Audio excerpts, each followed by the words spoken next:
कि बेटी की शादी अब सरकार करेगी, तो मुख्यमंत्री कन्यादान योजना बन गई और उस कन्यादान योजना ने गरीब बेटियों की जिंदगी बदली। बीच में एक और सरकार आई, उसने कहा कि हम तो 51,000 देंगे, दिया धेला नहीं, कह दिया 51,000 देंगे। शादी हो गई, डोली उठ गई, बेटी ससुराल चली गई, कई जगह तो भांजे भांजी आ गए, लेकिन कमलनाथ जी का पैसा नहीं आया। बीच में फिर हमने योजना चालू की, 56,000 रुपया खर्च करेंगे एक बेटी की शादी में। मेरे मन में यह था कि बेटी को घर से विदा करना चाहिए तो सामान दे के करना चाहिए, तो कुछ सामग्री का प्रावधान किया, लेकिन वो सामग्री में कई तरह की प्रॉब्लम आ रही है। कई बार अभी अखबार में पढ़ने मिला कि वो घटिया आ गई। अच्छा, कई बार घटिया ना भी हो तो सवाल उठ जाते। इसलिए आज बुरहानपुर से मैं तय कर रहा हूं, अब सामग्री नहीं देंगे, अब सीधे बेटी के हाथ में चेक देंगे ताकि वो जो चाहे वो सामान खरीद ले। कहां कहां देखे अपन, कौन ने घटिया साड़ी खरीद ली के गिलट की पांजेब खरीद ली। अब ये इंसान नाम का आदमी भी बड़ा कमाल का है। मैं सबकी बात नहीं कर रहा, लेकिन कुछ तो जहां मौका मिल जाए वहीं खा जाए। इसलिए अब तय किया कि चेक दे दें। ठीक रहेगा कि नहीं बहनों? अरे तुमसे पूछ रहा हूं, ठीक रहेगा कि नहीं? सीधे चेक दे दें, जो खरीदना खरीद ले। अब कौन होते हो तुम, तुम्हें खरीदने वाले। आज से योजना में ये बदलाव कर दिया जाएगा। लेकिन मैं लाडली बहना की बात कर रहा, मैं भाषण नहीं दे रहा, मैं तो दिल के उद्गार व्यक्त कर रहा हूं। ये लाडली बहना मेरे दिमाग में कैसे आई? मैंने बहनों के साथ भी अन्याय देखा था। पति अगर कोई कहा सुनी पत्नी से हो जाए, तो बुरहानपुर तो थोड़ा प्रोग्रेसिव है, लेकिन माधुरी जी हमारे यहां तो आदमी ने उठाया लठ और मार दिया अपनी पत्नी के पीठ पे। और अगर कोई बचाने भी जाए तो गांव वालों से पत्नी कहते कि भैया मेरा आदमी मारे चाहे पीटे, अब तुम्हें क्या करना है। मतलब मानसिकता बन गई थी कि मैं औरत हूं तो जुल्म सहने के लिए हूं, अन्याय सहने के लिए हूं। और मैं तब भी अंदर से रोता था, ये कैसा अन्याय है। पति की जब मर्जी हो पत्नी को मार दे। और तब मन में सोचता था कि कुछ तो होना चाहिए भगवान ऐसा। करते करते कई योजना बनी। एक बनाई मैंने संबल योजना, उसमें तय किया कि गरीब बहन, मजदूर बहन अगर बेटा बेटी को जन्म देगी तो जन्म के पहले 4,000 रुपये, क्योंकि मैंने देखा था अपने ग्रामीण क्षेत्रों में, बेटा बेटी को बहन जन्म दे तो 8 दिन भी आराम नहीं करती थी। 8 दिन भी या तो घर पर रख देती थी या खेत की मेड़ पर रख देती थी, और दिन दिन भर मजदूरी करती थी। अगर बेटा बेटी रोए तो मां दूध भी नहीं पिला पाए। और तब मेरी बहनों मेरे दिमाग में आई प्रसूति सहायता योजना के जन्म के पहले 4,000 रुपया दे दो तो कुछ दिन जन्म के पहले आराम कर ले मेरी बहन, और जन्म के बाद 12,000 दे दो ताकि लड्डू भी बन जाए, बेटा बेटी को दूध भी पिला पाए, महीना 2 महीना आराम भी कर पाए। यह योजना राजनीतिक योजना नहीं थी, यह दिल से निकली हुई योजना है। लेकिन फिर भी मैं बेचैन था कि कुछ और कर शिवराज, कुछ और कर शिवराज। एक बात फिर मेरे दिमाग में रात भर में जगा और मैं सोचता रहा क्या करूं। तो मेरे मन में आया कि देखो भैया, पैसे में बड़ी ताकत होती है, रुपया बड़ा काम की चीज है कि नहीं है? बताओ, अरे है कि नहीं? ये रुपया आ जाए तो इज्जत बढ़ जाती है। लक्ष्मी पति बन जाते हैं, लक्ष्मी प्रसाद। पैसा नहीं देते है लखू, और अगर सेठ जी बन गए तो आइए लक्ष्मी चंद जी। तो धन में तो ताकत है जी। भीष्म पितामह जी भी कहते थे कि पुरुष अर्थ का दास है। तो मेरे मन में यह बात आई कि अगर बहनों के पास थोड़ा पैसा पहुंच जाए तो इनकी इज्जत घर में भी बढ़ जाएगी, मान बढ़ेगा, सम्मान बढ़ेगा, और बहना का स्वाभिमान भी बढ़ जाएगा। जब पास में थोड़ा पैसा होगा तो हिम्मत भी बढ़ जाएगी। बोलो बढ़ जाएगी कि नहीं? अरे मैं दिल से बोल रहा हूं, तुम भी बोलो बढ़ेगी कि नहीं?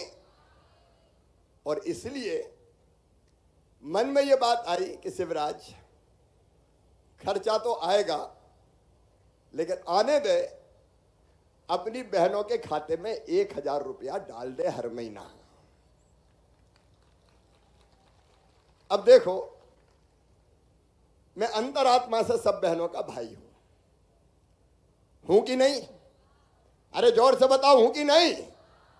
अब बहनों का भाई हूं।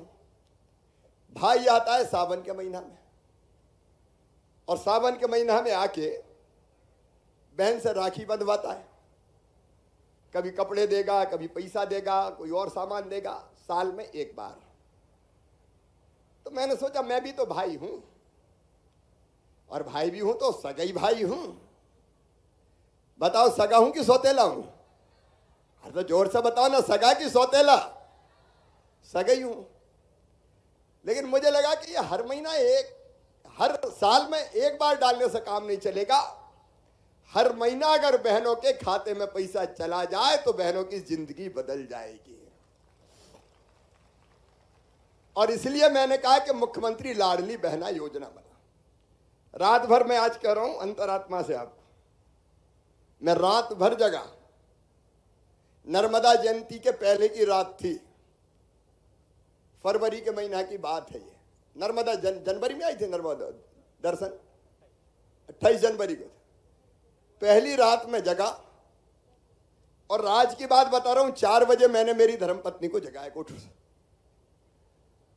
तो बोले अभी तो 4 बजे हो क्या गया, रात में देर से सोते हो, मुझे भी नहीं सोने दे रहे। बहन का एक योजना आई है, तो बोले सवेरे सुना देना। मैंने कहा नहीं सुनाऊंगा तो अभी। और तब मैंने शेयर किया, मैं भाषण नहीं दे रहा, मैं जो घटना है वो बता रहा हूं। और तब मैंने तय किया कि हर बहन के खाते में अब हर महीना 1000 रुपया डाले जाएंगे।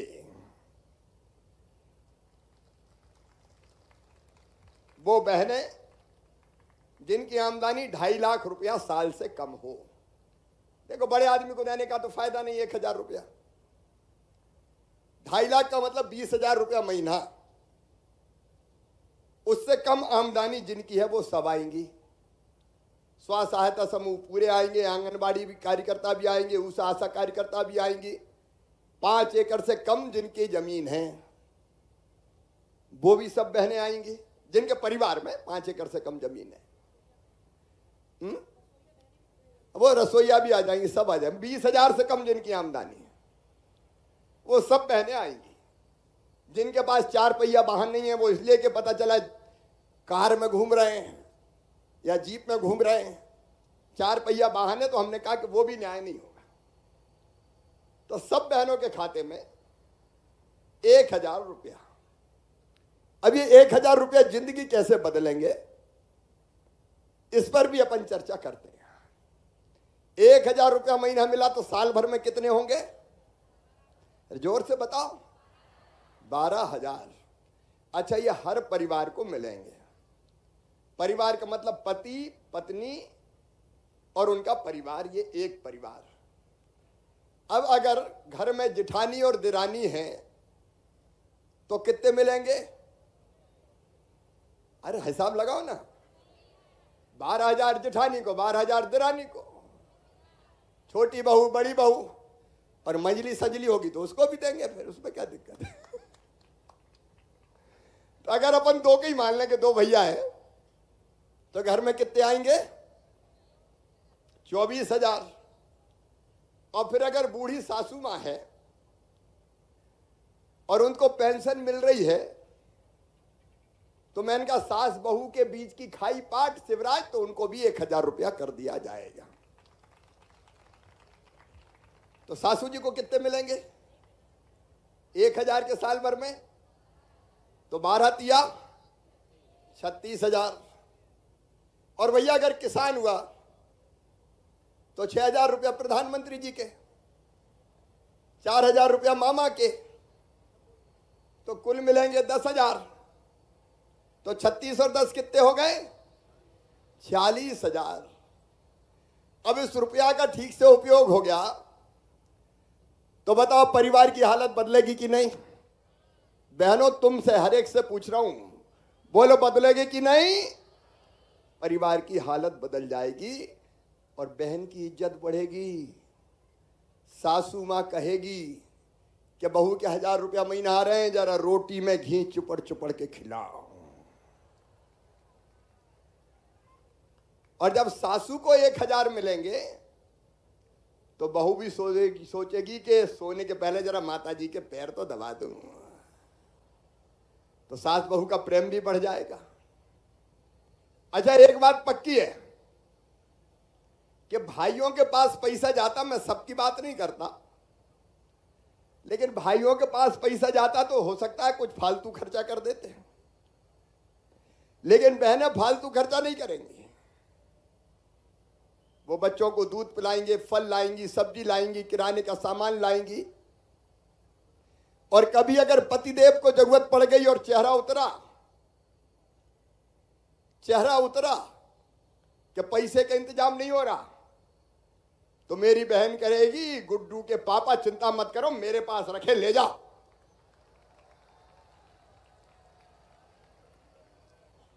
तो पति के नजरों में भी सम्मान बढ़ेगा। ये इज्जत और सम्मान बढ़ाने वाली योजना है मेरी बहनों और बहनों, जो जिंदगी बदलेगी जिंदगी। लेकिन इसमें कुछ मैंने बुरहानपुर में पढ़ा, कलेक्टर यहां बैठी है, देखो ये पैसा कहीं खर्चा नहीं करना। पहले मैंने सुना कि सब दौड़ रही है कि वो चाहिए आय प्रमाण पत्र, मूल निवासी प्रमाण पत्र। कौन से क्या दी तुमने? अरे भैया, मुख्यमंत्री कहा कि आय प्रमाण पत्र लिख दो कि 2.5 लाख रुपया से कम कॉलम रहेगा उसमें, फार्म में टिक कर देना। अब बहनों से मैं कोई आय प्रमाण पत्र मांगूंगा क्या? अरे तुम टिक कर दोगी, लिख दोगी, मैं मान लूंगा। बोलो सही बात है कि नहीं? अरे जोर से बोलो, मेरी बात समझ में आ रही है? सीधी बात। अगर कोई गलत जानकारी देगा, कोई शिकायत करेगा, जांच होगी तो कार्रवाई हो जाएगी।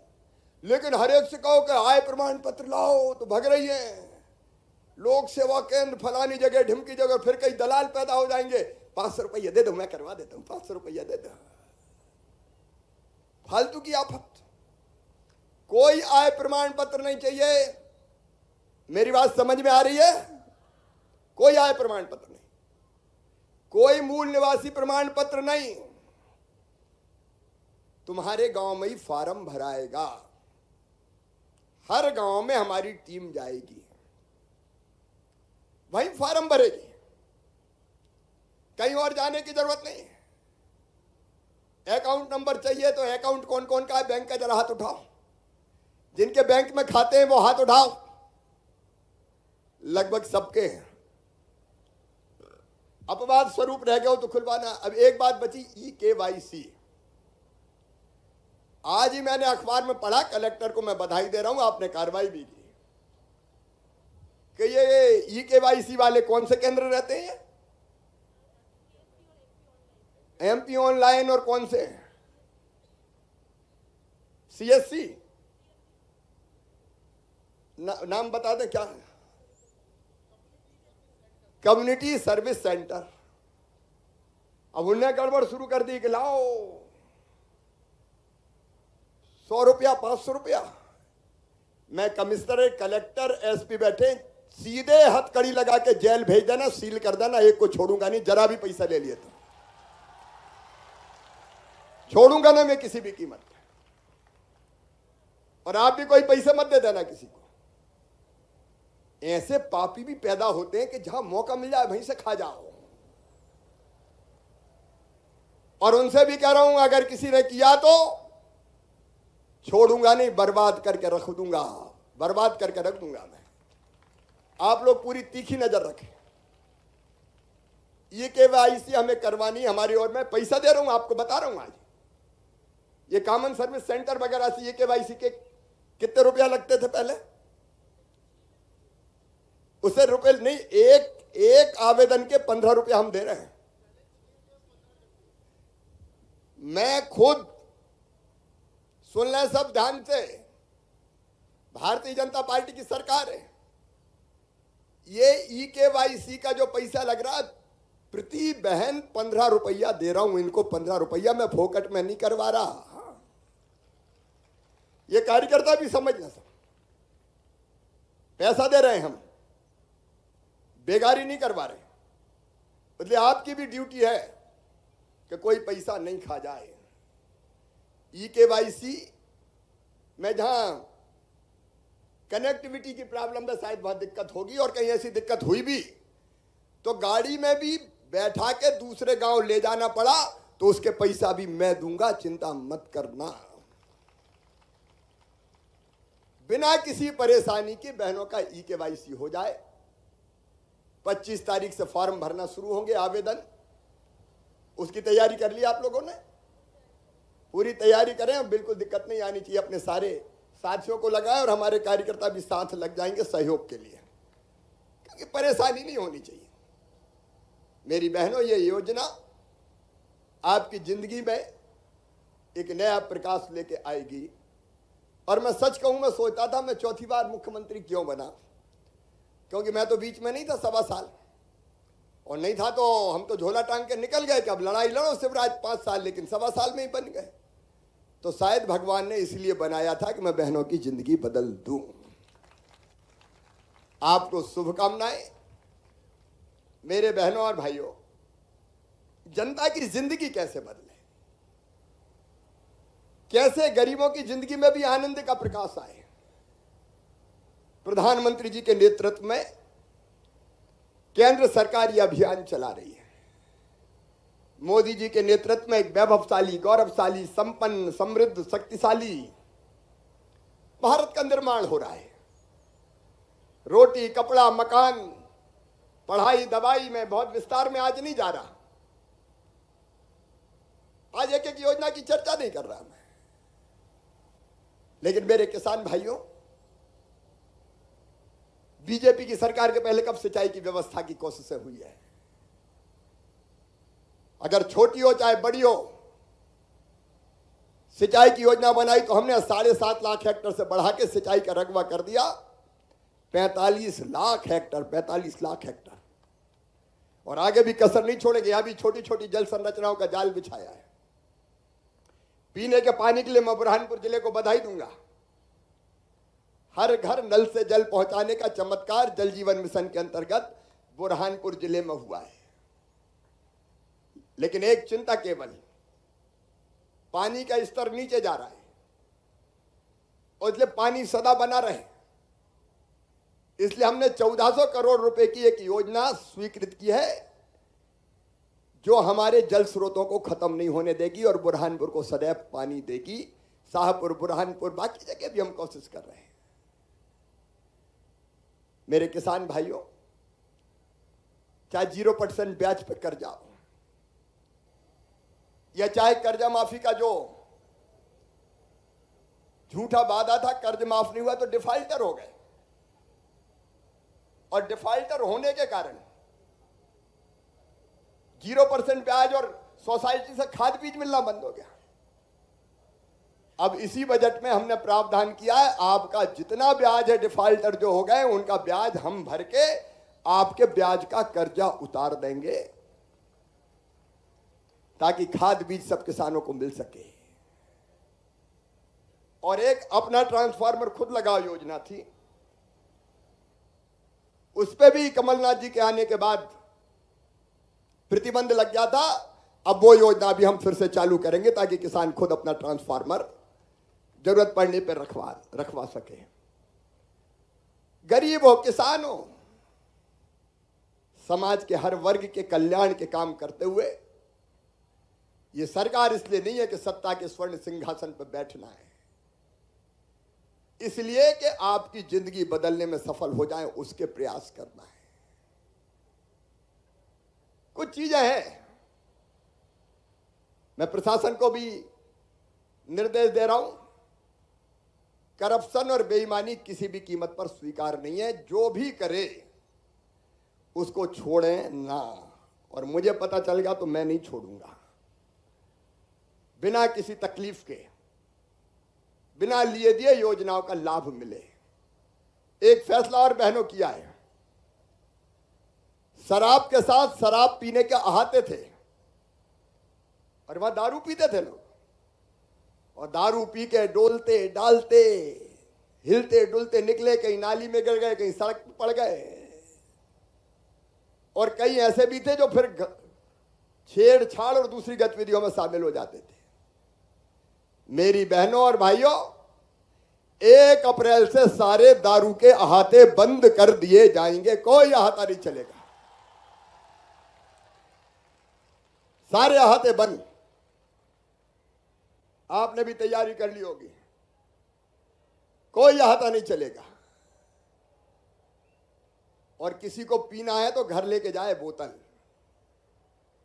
और घर तो बेटा भी होगा और बेटी भी होगी, और बहन से भी कह दूंगा जरा लठ रख ले बेटी। ये नैतिक प्रतिबंध दारू पर। दारू बर्बाद कर देती जिंदगियां। और गाड़ी भी कोई ने चलाई भैया, अभी से सावधान कर रहा हूं। पुलिस वालों को वो डंडा क्या कहते हैं खरीद के जो मुंह में लगाते हैं तो पता चल जाता कि पी है। एनालाइजर, ब्रेथ एनालाइजर, मतलब सांस जैसे ही निकली वो एनालाइज कर लेगा कि क्या है।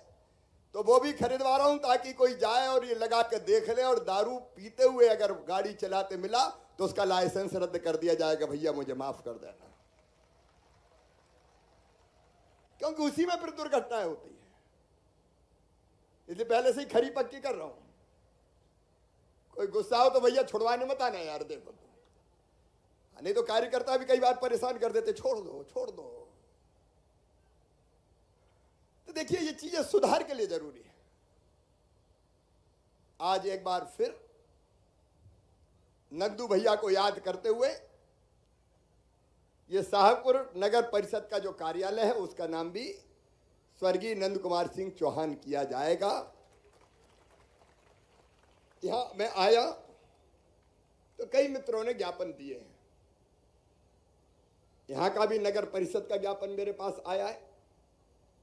नगर परिषद से नगर पालिका बनाने के लिए चाहिए आबादी। बैठो बेटी। और वो आबादी जब तक पूरी नहीं हो तब तक नियमानुसार नहीं बना सकते। तो आसपास के गांव के लोग सहमत हो, प्रस्ताव कर दें कि हम सहमत हैं, तो हम इस दिशा में आगे बढ़ जाएंगे। उतना हमको करना पड़ेगा। यहाँ के स्टेडियम के निर्माण के लिए, शाहपुर के विकास के लिए आप जमीन दिखवाएं, मैं पैसे की व्यवस्था करूंगा। और शाहपुर के विकास के लिए भी अभी तो तत्काल विशेष निधि से 1 करोड़ रुपया मैं दूंगा। जब स्टेडियम और बाकी चीजों का एस्टिमेट बन जाएगा तो मैं उसका इंतजाम करूंगा। अलग अलग क्षेत्रों से, नेपानगर से भी, लेकिन हम जल्दी एक नेपानगर में कार्यक्रम करने वाले हैं। और एक बात और मैं साफ तौर पे कहना चाहता हूं, जंगल की कटाई अपराध है, ये बंद होना चाहिए। हमारी कोशिश ये रही कि हिंसा ना हो, लेकिन हर हालत में जंगल की कटाई रोकना है, वो भी हमारी ड्यूटी और दायित्व है। उसकी भी कोई रणनीति होगी, उस पर भी हम चर्चा करेंगे। मेरे प्रिय शाहपुर वासियों, बुरहानपुर वासियों, खंडवा जिले से भी हमारा नेतृत्व आया हुआ है। आइए नंदू भैया को स्मरण करते हुए हम बेहतर विकास और बेहतर जन कल्याण करते हुए अपने इस जिले को खंडवा सहित आदर्श जिला बना दें। मैं आपको वचन देता हूं, मैं अपनी तरफ से कोई कसर नहीं छोड़ूंगा, कोई कसर नहीं छोड़ूंगा। जो हो सकता है सब करूंगा, लेकिन मुझे आप सबका सहयोग चाहिए। बोलिए, सबका सहयोग मिलेगा? बहनें ज्यादा बोल रही, भाई कम बोल रहे हैं। अरे सबका मिलेगा। देखो, कोई भी सरकार बिना जनता के सहयोग के काम नहीं कर सकती। मिलके हमको काम करना है ताकि योजनाएं का बेहतर क्रियान्वयन। अब लाडली योजना अकेली मेरी ड्यूटी है कि भैया मैं देखता फिरूं, आपकी भी ड्यूटी है गांव में कोई गड़बड़ नहीं कर पाए, बाकी योजना का क्रियान्वयन भी बेहतर हो। अगर घर घर नल जल आया है तो वाटर पानी की जो सप्लाई की स्कीम ठीक चले, आपको भी तो देखना पड़ेगा, नहीं अपना पैसे ही बेकार हो जाएगा। इसलिए आप सबका सहयोग चाहिए मेरे बहनों और भाइयों। मिलकर हम चीज व्यवस्था ठीक चलाएं। हमारी जनता, हमारे पंच, हमारे सरपंच, हमारे पार्षद चुने हुए बिना चुने हुए हमारे साथी, क्राइसिस मैनेजमेंट कमेटियां, मिलकर हम विकास का वातावरण बनाए। मैं आपको वचन देता हूं, अपनी तरफ से हम कोई कसर नहीं छोड़ेंगे। मोदी जी का आशीर्वाद हमको प्राप्त है। आपके सहयोग की अपील करता हूं। बोलिए, सबका साथ मिलेगा? जोर से बताइए, मिलेगा? तो अपनी जगह खड़े होके, दोनों हाथ ऊपर उठा के, दोनों मुट्ठी बांध के ये संकल्प लेंगे कि हम मामा के साथ हैं, भाजपा की सरकार के साथ हैं, मोदी जी के साथ हैं और हम इन योजनाओं को क्रियान्वित करने में अपना योगदान देंगे। उठाइए दोनों हाथ, इधर भी और इधर भी बांधिए दोनों मुट्ठी और मेरे साथ बोलिए, भारत माता की, भारत माता की। जनता को प्रणाम करते हुए अपनी बात समाप्त करता हूं।